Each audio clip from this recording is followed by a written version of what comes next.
Ivavaka isika rehetra tsy mitsatra ny midera sy misaotra ary makalaza ny anaranomasina izay ry tompo mpiandry tsara anay.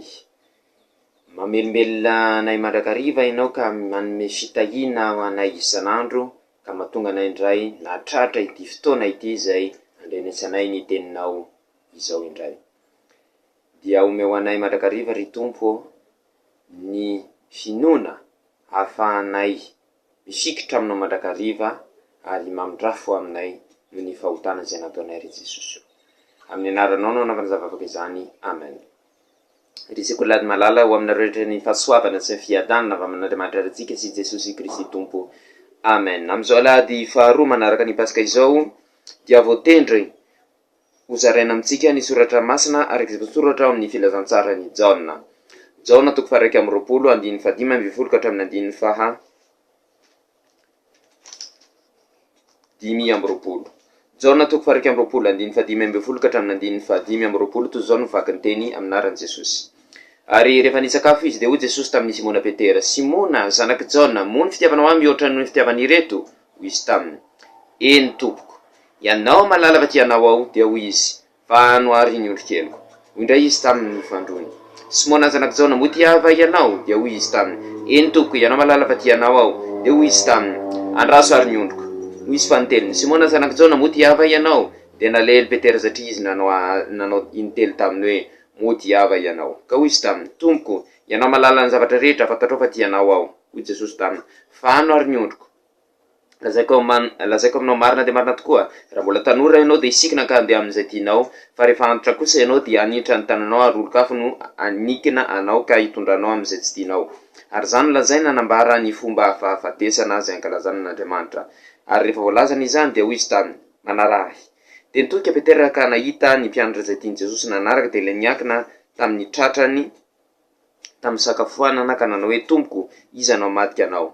Koa rehefa nahita azy Petera dia hoy izy: Tompoko, inona amin'ity lehilahy ity? Hoy Jesosy taminy: raha tiako toetra mandra-piaviko, ahoanao izany?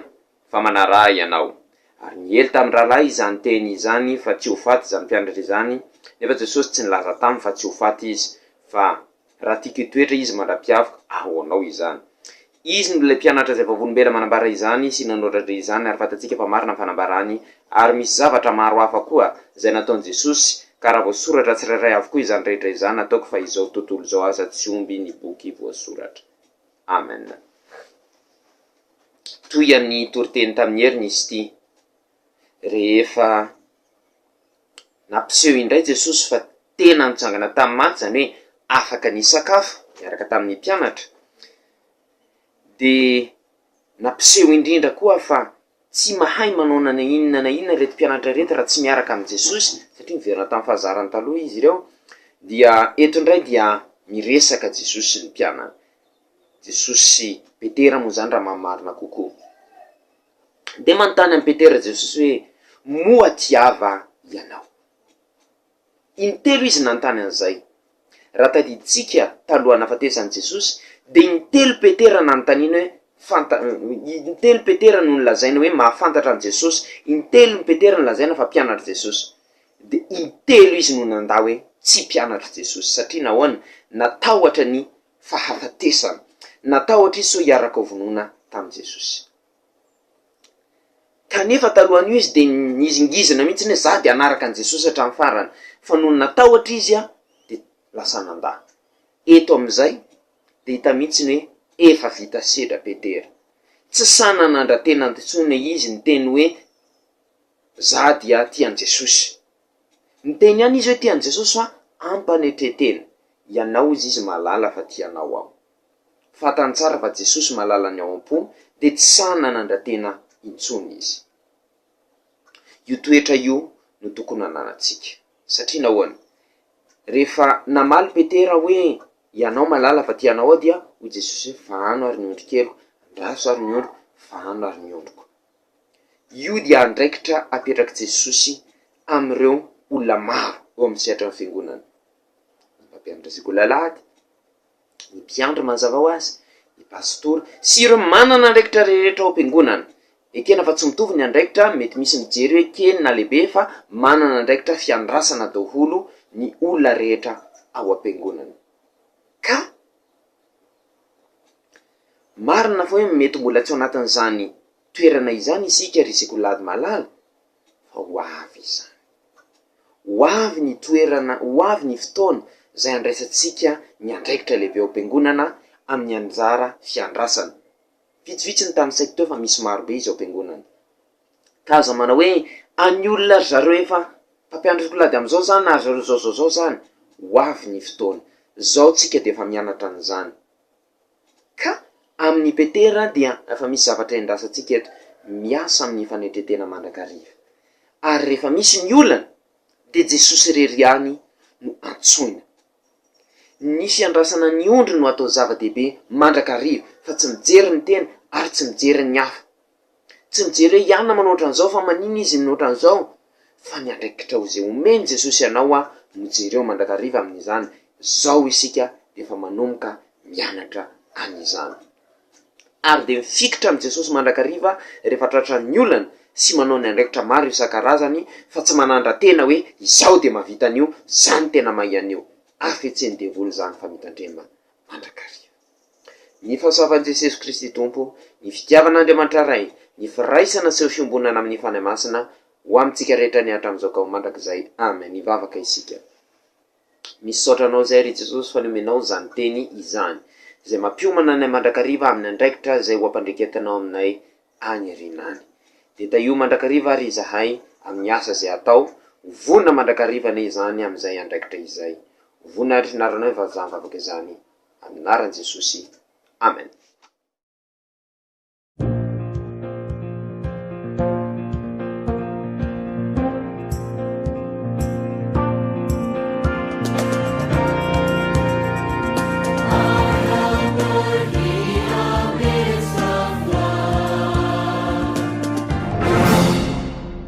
Sémato, c'est une école spécialisée pour les sourds et malentendants, ici aux alentours de Thomas. C'est une école de niveau primaire. Il y a la classe préscolaire, le niveau primaire, et après le niveau primaire, ces jeunes-là voudraient continuer en cette classe qu'on appelle classe pré-professionnelle pour apprendre un peu le métier.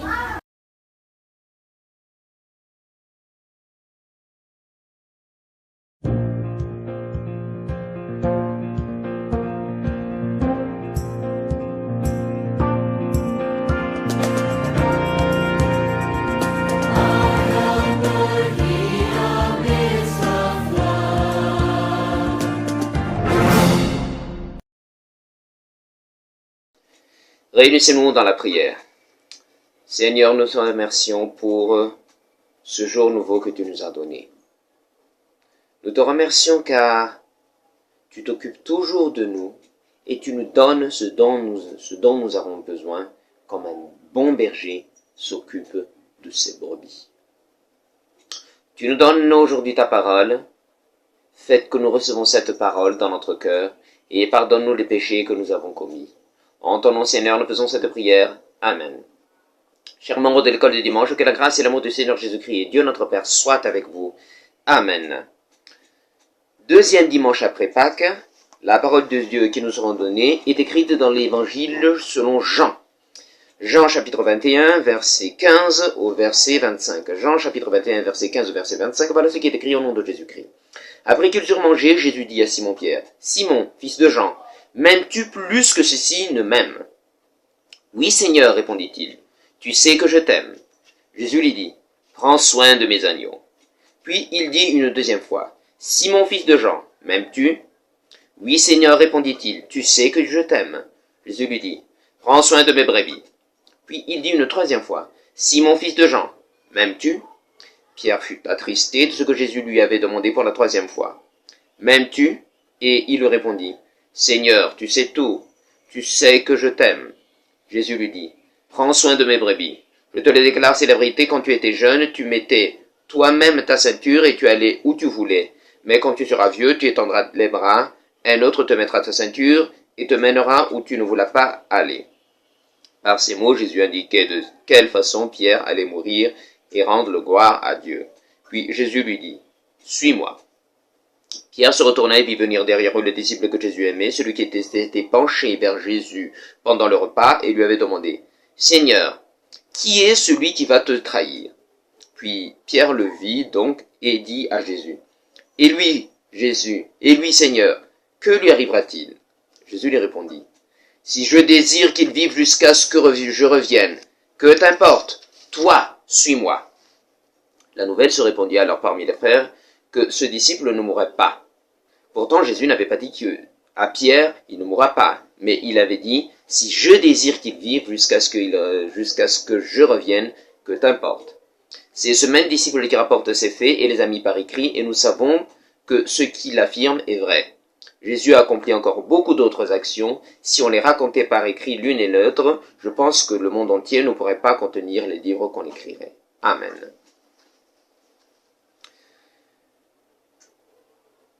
Cette écriture sainte concerne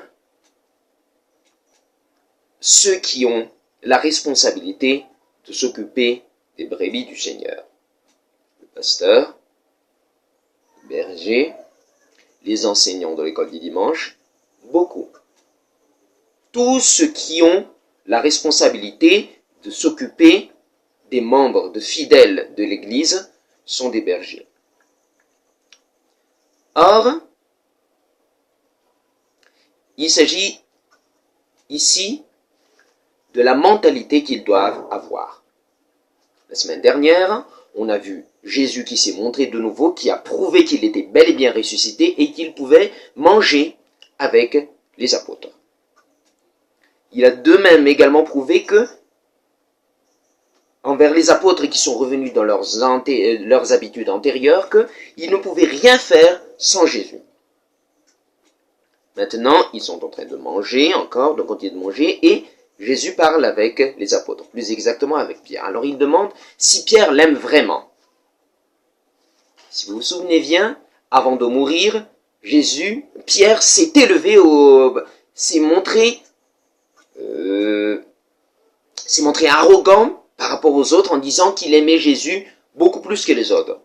Et pourtant, après, lorsqu'on a arrêté Jésus, et quand on lui a dit qu'il était l'un des apôtres, l'un des disciples de Jésus, il a menti, il a renié 3 fois qu'il ne connaissait pas Jésus.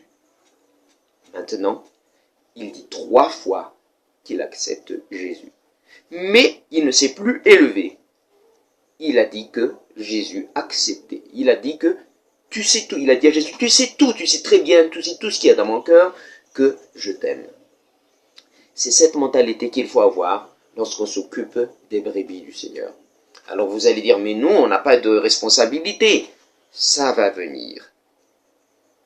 Vous voyez, certains pasteurs, certains enseignants de l'école du dimanche ne font pas bien leurs responsabilités. Pourquoi? Parce qu'ils ne se sont pas bien préparés lorsqu'ils étaient membres de l'école du dimanche comme vous. Ils ont cru que tout allait sur des roulettes. Ils ont cru que tout serait facile. Mais maintenant, lorsqu'ils sont dans la responsabilité, ils font quelques-uns font n'importe quoi. Donc, dès maintenant, il faut se préparer. Jésus nous enseigne qu'il faut être humble lorsqu'on a accompli ses responsabilités. Et il ne faut également pas se laisser déconcentrer par tous les problèmes. Il ne faut pas se laisser déconcentrer par ce qui arrive aux autres. Comme ce Pierre, il a dit, et que va-t-il arriver à Jean? Il faut regarder Jésus. Peut-être qu'il y arrivera malheur aux autres, peut-être qu'il y aura quelque chose de bien pour les autres, mais ce qu'on doit regarder, c'est uniquement notre responsabilité et la faire en toute humilité, tout en mettant toute notre confiance en Jésus uniquement. Appelez Jésus dès maintenant. N'attendez pas que vous soyez en grande responsabilité. Dès que vous avez fait vos petits travaux, vos petites responsabilités, appelez Jésus. Et lorsque vous serez en pleine responsabilité, vous serez habitué à appeler Jésus et à travailler humblement. Que la grâce du Seigneur Jésus-Christ, l'amour de Dieu notre Père et la communion avec le Saint-Esprit soient avec vous. Amen. Prions. Seigneur, nous te remercions pour cette parole que tu nous as donnée. Apprends-nous à travailler humblement dans nos études, dans d'autres responsabilités, afin que lorsque nous aurions d'autres responsabilités plus grandes, nous soyons dignes de cette responsabilité et nous te rendrons toujours gloire. En ton nom, Seigneur, nous faisons cette prière. Amen.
Maturi, William Chicken Lazap, Vabaka Nepaneri, Varna Tata, Satunga Penguna Lat Maren, Nepam Shah Kamba with the Ran, Tukaneri Pam Such, Toka Nepa to Samba Wakama main pots, Kajiniam Zayarnya Natanan, Kapulara Kish, Numena Piasan, Kajiniam Zekunya, the Manula Camp, Yanguna Napotun, Arna Veta Sumarne.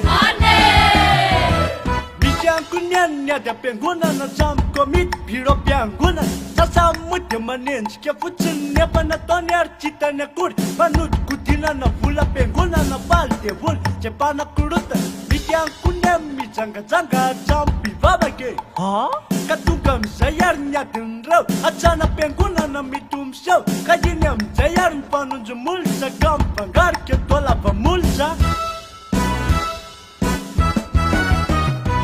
Kandawam zai cikera sana faje manca yanu diran kawiyam zai panil zau mabita apa chamba uanau kare sampu peftia bana bayi janya chimba manaba ke tambe sa chane amite ore unna numanawa sai kilaina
fifiarovalaka fianay zakay ianao malaka izahevitra everana ana sanitokina fifiarovalaka fianay zakay manay jesosy tomponay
Sasatra sikatili ya safatratra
Kanadia kely indrindra aza no ny andohanao dia ho lehibe indrindra no hiafaranao. Joba toko fahavalo ny andinin'ny fahafito. Radio Teny Fiainana FM 91.2.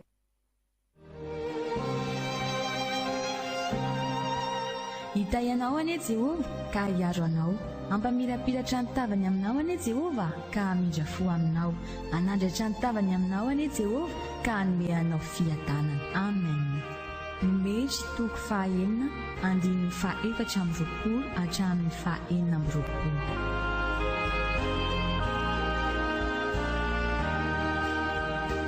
L'Éternel te bénisse et te garde. L'Éternel fasse lever la lumière de sa face sur toi et use de grâce envers toi.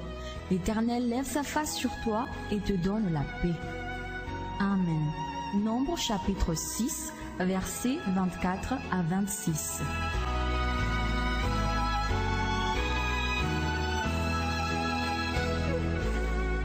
May the Lord bless you and take care of you. May the Lord be kind and gracious to you. May the Lord look on you with favor and give you peace. Amen. Number chapter 6, verse 24 to 26.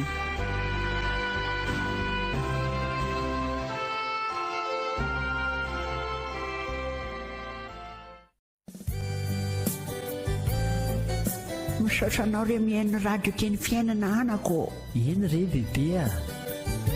Raisitsika amin'ny marindrefy raika amby 70 teboka 2 megahertz zany a. Misaotra re.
mandra